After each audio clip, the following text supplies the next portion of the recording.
ಅದರಿಂದ ನಾನು ಶಿಕ್ಷಕರನ್ನ ಬಹಳ ಪ್ರೀತಿಯಿಂದ ಗೌರವದಿಂದ ಹೆಚ್ಚು ಕಾಡ್ತಕ್ಕಂಥ ಕೆಲಸವನ್ನ ಮಾಡುತ್ತೇನೆ.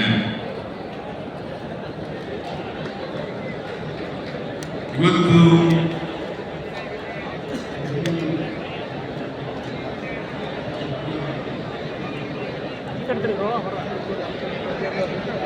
ದೊಡ್ಡ ಬೇಡಿಕೆಗಳ ಪಟ್ಟಿನೇ ಕೊಟ್ಬಿಟ್ಟಿದ್ದಾರೆ. ಕೆಲವನ್ನೆಲ್ಲ ಈಡೇರಿಸಿದ್ದೀವಿ, ನಿಮ್ಮ ಬೇಡಿಕೆಗಳನ್ನೆಲ್ಲ ಬಿಟ್ಟಿಲ್ಲ ನಾವು. ಕೆಲವು ಈಡೇರಿಸಿದ್ದೀವಿ, ಇನ್ನೂ ಕೆಲವು ಬೇಡಿಕೆಗಳನ್ನ ಹಂತ ಹಂತವಾಗಿ ಈಡೇರಿಸ್ತೇವೆ ಅಂತಕ್ಕಂಥ ಮಾತುಗಳನ್ನ ಹೇಳಲಿಕ್ಕೆ 94ರಲ್ಲಿ ನಾನು ಹಣಕಾಸು ಮಂತ್ರಿ ಆಗಿದೆ. 94ರಲ್ಲಿ ಆಗ ಗೋವಿಂದೇಗೌಡರು ಶಿಕ್ಷಣ ಸಚಿವರಾಗಿದ್ದರು. ಅವ್ರು ಹೇಳಿದೆ, ಖಾಲಿ ಇರ್ತಕ್ಕಂಥ ನಾನು 5 ವರ್ಷ ಹಣಕಾಸು ಮಂತ್ರಿ ಆಗಿರ್ತೀನಿ ಅಂತ ಅನ್ಕೊಂಡಿದ್ದೀನಿ. 5 ವರ್ಷ ಒಂದು ವೇಳೆ 5 ವರ್ಷ ಇದ್ದೆ, ನಾನು ಹಣಕಾಸು ಮಂತ್ರಿಯಾಗಿ 5 ವರ್ಷ ಇದ್ದೆ, ಮುಖ್ಯಮಂತ್ರಿಯಾಗೂ ಕೂಡ ಕೆಲಸ ಮಾಡಿದೆ. ಆಗ ಗೋವಿಂದೇಗೌಡರು ಕರೆದು ಹೇಳಿದೆ, ಪ್ರತಿ ವರ್ಷ 20,000 ಜನ ಉಪಾಧ್ಯಾಯರನ್ನು ನೇಮಕ ಮಾಡೋಣ, ಖಾಲಿ ಇರ್ತಕ್ಕಂಥ ಎಲ್ಲ ಹುದ್ದೆಗಳನ್ನು ಕೂಡ ಭರ್ತಿ ಮಾಡೋಣ ಅಂತೇಳಿ 1 ಲಕ್ಷ 5 ವರ್ಷದಲ್ಲಿ 1 ಲಕ್ಷ ಉಪಾಧ್ಯಾಯರನ್ನು ನೇಮಕ ಮಾಡತಕ್ಕಂಥ ಕೆಲಸವನ್ನು ಮಾಡಲು ಸರ್ಕಾರಿ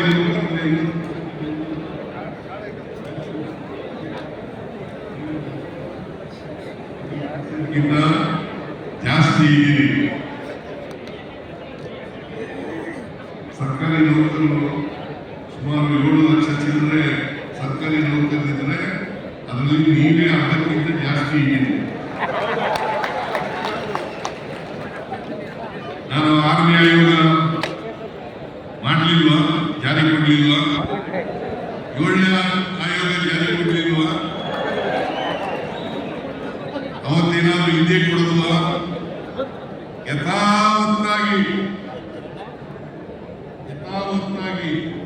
6ನೇ ವೇತನವೂ ಕೂಡ ಜಾರಿ ಮಾಡಿದ್ದೀವಿ, 7ನೇ ವೇತನವೂ ಕೂಡ ಜಾರಿ ಮಾಡಿದ್ದೀವಿ. ನಿಮ್ಮ ನ್ಯಾಯಯುತ ಬೇಡಿಕೆಗಳನ್ನ ಈಡೇರಿಸತಕ್ಕಂಥ ಪ್ರಾಮಾಣಿಕ ಪ್ರಯತ್ನವನ್ನು ಮಾಡುತ್ತೇನೆ.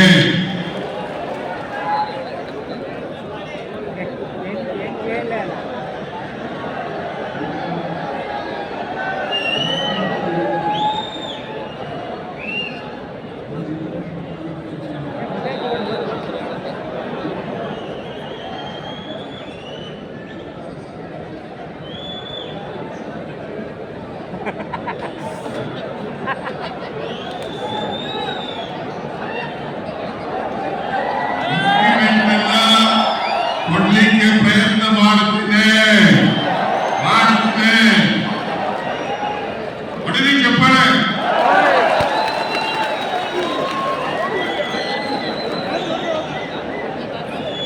ಆಗ್ಬೋದಾ? ಆದರೆ ನಿಮ್ ಜವಾಬ್ದಾರಿ ಮಾತ್ರ ಮರಿಬೇಕು. ಆಗ್ಬೋದಾ? ಯಾಕಂತಂದ್ರೆ ಬಹಳ ಜನ ಇಲ್ಲಿ ಶಿಕ್ಷಣ ಓದಿದವರು ಕೂಡ ಮೌಢ್ಯಗಳನ್ನ ಆಚರಣೆ ಮಾಡತಕ್ಕಂಥ ಕೆಲಸವನ್ನ ಮಾಡ್ತಾರೆ.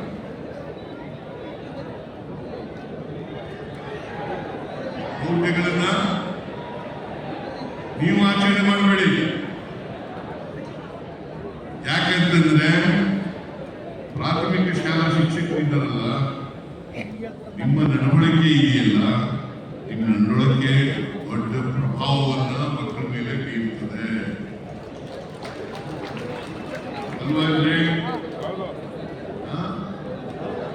ನೀವು ಯಾವ ಕಾರಣಕ್ಕೂ ಕೂಡ ನಿಮ್ಮ ನಡವಳಿಕೆ ಶುದ್ಧವಾಗಿರಬೇಕು. ನಡವಳಿಕೆ ಶುದ್ಧವಾಗಿರಬೇಕು. ಯಾಕಂತಂದ್ರೆ ಪ್ರಾಥಮಿಕ ಶಾಲಾ ಶಿಕ್ಷಕರಿದ್ದಾರಲ್ಲ, ಅವರ ನಡವಳಿಕೆನೇ ಹೆಚ್ಚಾಗಿ ಮಕ್ಕಳು ಪಾಲನೆ ಮಾಡ್ತಕ್ಕಂಥದ್ದು.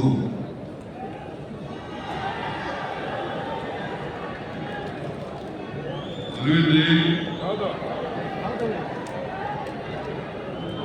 ಮೌಢ್ಯಗಳನ್ನ ಕಂದಾಚಾರಗಳನ್ನ ಆಚರಣೆ ಮಾಡಬೇಡಿ ಅಂತ ಯಾರು ಹೇಳಿದ್ದು? ಬಸವಣ್ಣವರು. ಬಸವಣ್ಣವರು ಕಾಲವಾಗಿ ಎಷ್ಟು ವರ್ಷ ಆಯ್ತು? ವಚನ ಸಾಹಿತ್ಯ